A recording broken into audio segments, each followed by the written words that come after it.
Although the 2028 presidential election is roughly 3 years away, Kamala Harris is already eyeing a 2028 presidential bid. The evidence is clear. Her political ambitions, from dodging the California gubernatorial election in 2026 to staying in the spotlight in the Democrat Party, shows exactly why I believe Kamala Harris will run for president in 2028, but still, why that may be the wrong move for Kamala Harris. So let's dive into exactly why I believe Kamala will run in 2028 and what exactly that means for the Democrat Party in 2028. So obviously, my first big piece of evidence that we have is the California gubernatorial election. That is by far one of the biggest pieces of data that we have going into the 2028 election.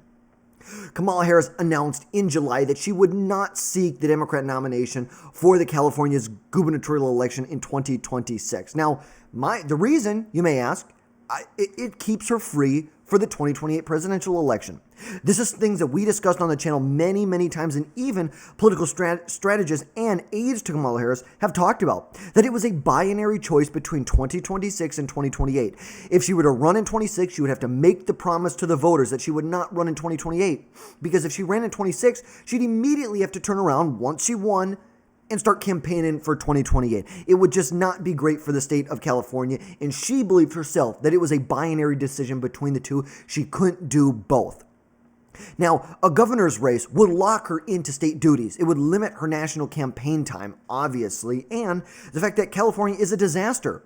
This is a state that's been governed by Democrats for decades. It's a disaster right now, and California needs a leader. They need a strong leader who can fix the mess that the Democrat Party has left in the state of California. Now, unfortunately, Republicans probably have no shot at actually winning the gubernatorial election in 2026, but nonetheless, California needs a leader to change the state. They need to turn the tide in the state. And I believe Kamala would have been a terrible governor. She would have been a very liberal governor. It would have hurt her. Even to run for the presidency down the road, I think it could have still hurt her. California is much further to the left than middle America. If you're looking at where the national popular vote is, California, look, they vote 20, 30 points for the Democrat Party. That's just the reality. And this shows the fact that she is not running, that she is focused on her national goals, her national political ambitions. She does not want to take a step back for right now to take a step forward at some point in the future, or maybe never take that step forward. She believes that her name recognition is at its peak right now, regardless of all the liabilities that are associated with her. The Biden administration, the border, inflation, there's tons of liabilities. The 2024 election, tons of liabilities associated with Kamala Harris. But at the end of the day, she believed that she wanted to focus on her national political ambition. And this move just shows that she is prioritizing. She is prioritizing really the power. She wants to have the power. She wants to be president. She was so close to being president, but yet so far away all at the same time. And now my second point would be the support within inside of the Democrat Party. Now look, it is very true that Kamala Harris is leading in the polls right now. She's leading by roughly about 4 percentage points in a national aggregator poll right now. She's receiving roughly 21% of the vote in this aggregator.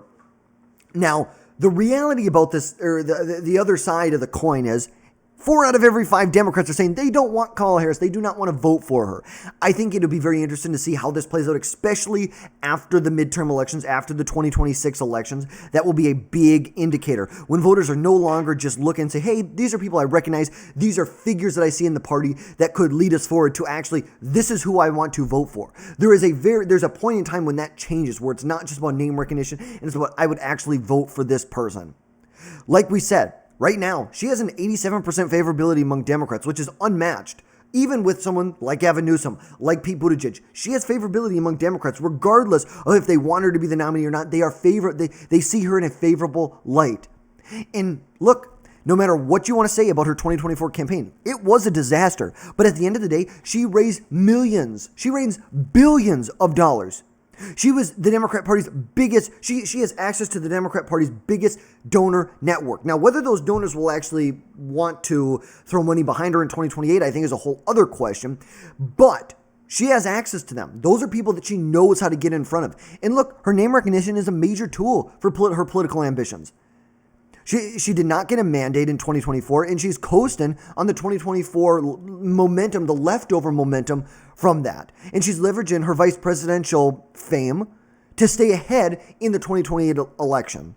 Those are really the big points. But from here, it really kind of goes down from here. And the data even shows that maybe it's not a good idea that she runs. When you have roughly 1 out of every 5 Democrat voters who would vote for her, and when you look at J.D. Vance, currently he's getting 1 out of every 2 Republican voters to vote for him. So, you have to really look at the cards that you're dealt here.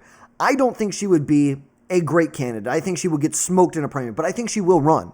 She's not running for the gubernatorial election. She has strong party support. She's still leading, even though the lead is very weak. She is still leading in the polls right now. She still is. But the difference is that I do not believe Harris will be able to pull off a comeback like Trump had. Harris will not have a comeback in 2028 like Trump had in 2024.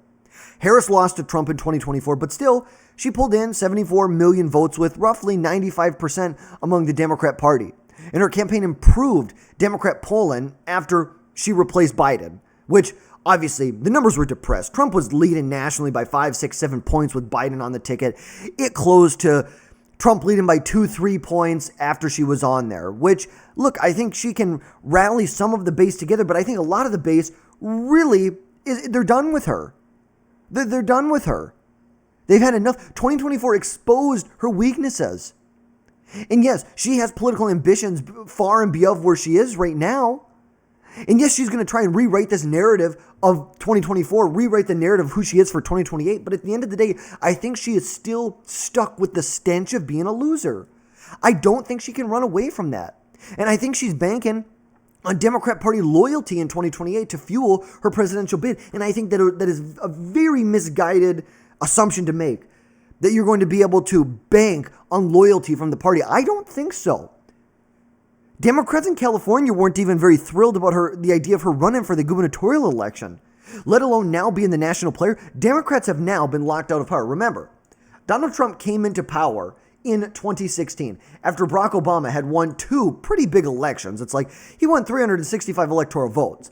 He won, at the time, the swing state of Florida. He won in Ohio, Indiana, Iowa, Nebraska's 2nd congressional district, Nevada, Colorado, North Carolina, Virginia. All states that voted for George W. Bush not that long ago. They all voted for George Bush. Barack Obama, of course, fast forward to 2012, obviously not as big of a victory. Republicans were able to flip North Carolina and Indiana. But look, Donald Trump has dominated the Republican Party, and he has dominated the Democrat Party for the last decade. Donald Trump has drove the Democrat Party into insanity. These people have gone so insane. They never thought this could happen, and now they're banging their heads against the wall because it's happening again and again and again. And the reality is Democrats probably are not going to get the landslide midterm victory. Now, do I think Democrats could take control of the House? I think so. But look, Republicans controlled 241 in 2016. They won 241 seats. They lost 41 seats in the 2018 midterms. 41 seats. Those are like major losses that they had in the state or across the country. Look, there are even places we have Republicans winning by 5 points, by 8 points. You have major places where Democrats are now somehow winning. You go from a place that voted for a Republican by 12 points to voting for the Democrats by 1.5 points. But the reality is that Democrats are not going to have this type of midterm victory in 2026. Even if it's a great year for Democrats, they're not going to have anywhere near the political victory that they had in 2018. Now, my 4th point that I have on Kamala Harris and why I believe she will run is because at the end of the day, she is staying visible. She is staying out, even though I think she's been terrible. Like, Gavin Newsom has done a better job. Almost everyone else has done a better job. Gavin Newsom, Pete Buttigieg, Tim Walz, Cory Booker, Gretchen Whitmer, they've all done a better job at getting their name out there, staying in the spotlight. Look, a couple things you can look at. You can look right now in California. There's big redistricting efforts that are going to happen in California in response to what's happening in Texas, putting Gavin Newsom at the forefront. The same thing is happening in the state of Illinois, one of the most gerrymandered states in America. We have J.B. Pritzker, another 2028 hopeful, who is elevating his national profile by hosting these Texas Democrats in the state of Illinois and basically shielding them from the state of Texas. He's shielding them, which is elevating his national profile. The same thing's happening in the state of New York with Kathy Hochul. So there are Democrats who are out there who are doing what they can to stay visible. Cory Booker, yes, it's all theatrics. And this is the thing. The Democrats judge their candidates one way and the Republicans judge their candidates. I judge my Republican candidates very differently than Democrats because the Democrat base likes the theatrics. They like the theatrics of it. They like when there is no substance to it, but they love the theatrics of it. And I judge my Republican representatives or elected officials very differently. I want them to get stuff done. I don't care about the theatrics. If the theatrics play into something where you actually have some power. But Cory Booker, well, basically standing for 25 hours to delay the passage of the one big beautiful bill, it didn't do anything. It didn't change anything, but it elevated his national profile. And Kamala Harris simply just has not done that. Even in California, when she was considered to be the front runner in the California gubernatorial election, she decided that she wasn't going to show up to the Democrat state convention. She was going to send in a 3-minute recorded video. She gave a talk to some Australian real estate agents. Like, what? What planet is this lady living on? So yes, I think she is partially staying visible, and now she wrote this book, 107 Days.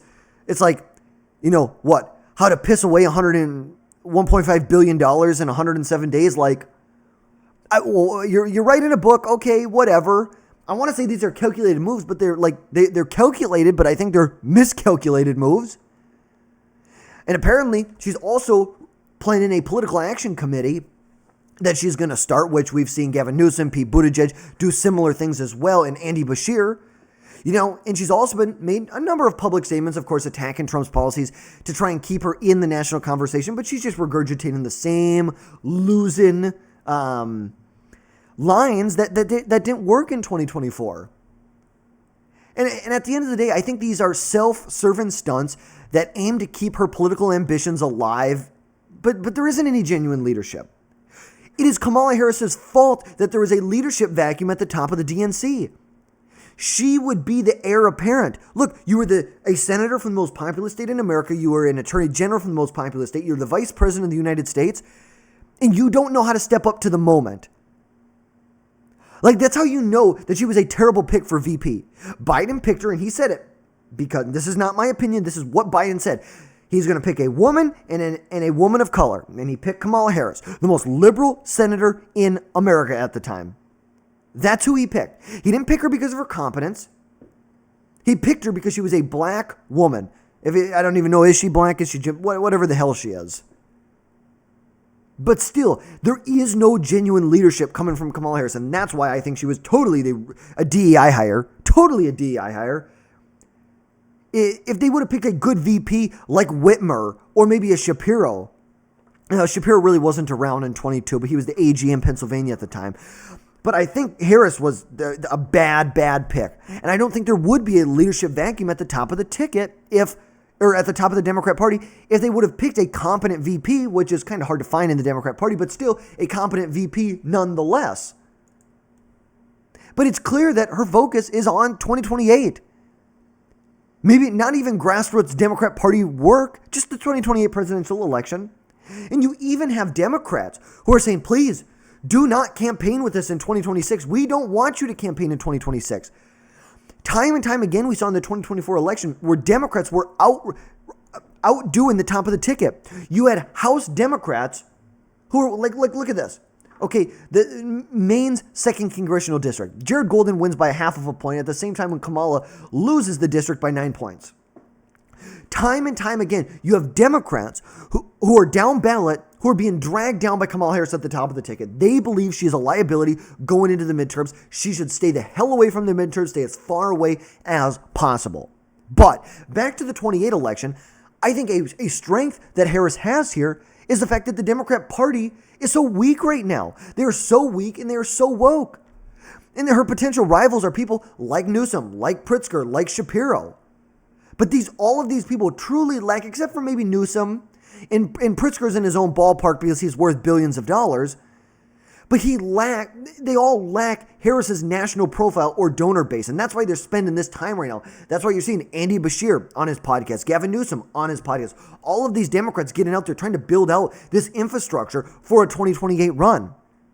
And yes, AOC, she's gaining with a lot of progressives. But Harris, obviously, I think she has a lot more establishment ties, which I think AOC Kamala Harris, I think AOC wins that race. I think a head-to-head race between AOC and Kamala Harris in a Democrat primary, I think AOC wins. And I think the fact that the Democrat Party lacks a clear frontrunner right now makes Harris, I think it elevates her. I think people see her as a default choice, as a default choice if no one else emerges. But remember, her lead in these polls is less about merit and more about where the Democrat Party is, and the Democrat Party's obsession with identity politics and name recognition and the theatrics. But this is an interesting dynamic inside the party, which I think are fueling her ambitions, that there isn't like a standout candidate in the Democrat primary right now. Yeah, you have Buttigieg, you have Newsom, you have Pritzker, you have Bashir, but none of them really stand out. Like Newsom obviously is standing out right now simply for what's going on in California with redistricting. But still, no one really busts through, and that's why I think it's given Harris a sense of false hope almost. Because I think eventually they will coalesce around someone else. Because there are challenges that Democrats just cannot ignore at the end of the day. Look, the 2024 campaign, she struggled with Biden's baggage. Inflation, the Israel-Gaza policies, foreign affairs, inflation, the economy. We saw that 61% of Americans, are really starting to oppose certain arms shipments to Israel from a poll back in 2024. She didn't pivot at all on there. She tried to toe this line. She wasn't going to go full Israel. She wasn't going to go full, supporting Hamas and the terrorists. She tried to toe that line. I think it blew up in her face. Because at the end of the day, I think there are more people who are going to support Israel than support Gaza, than support Hamas and the terrorists there. But I think at the end of the day, her determination and the Democrats' party support in 2028 makes her bid pretty likely. I would bet money right now that she will run in 28. No chance she wins the nomination. Zero chance she wins the nomination. But she will run in 2028. But to wrap things up, folks, Kamala Harris's political ambitions are undeniable. She has set in the stage for a 2028 presidential comeback. From skipping the gubernatorial election in 2026 to leveraging her Democrat Party clout, and every move that she makes is screaming that she is looking for a way to pivot to the 2028 presidential election. But I believe her run is less about serving the American people and more about chasing power and serving herself. The data, the polls, and public activity points to one thing. All one thing. Kamala will run in 2028. But folks, that's going to wrap things up today. Don't forget to drop down below, hit that subscribe button, smash that like button. Make sure you never miss another video from us again in the future. Leave a comment down below. Let me know your thoughts on why you believe Kamala Harris will or will not run for president in 2028. But folks, that's going to wrap things up. We will catch you next time.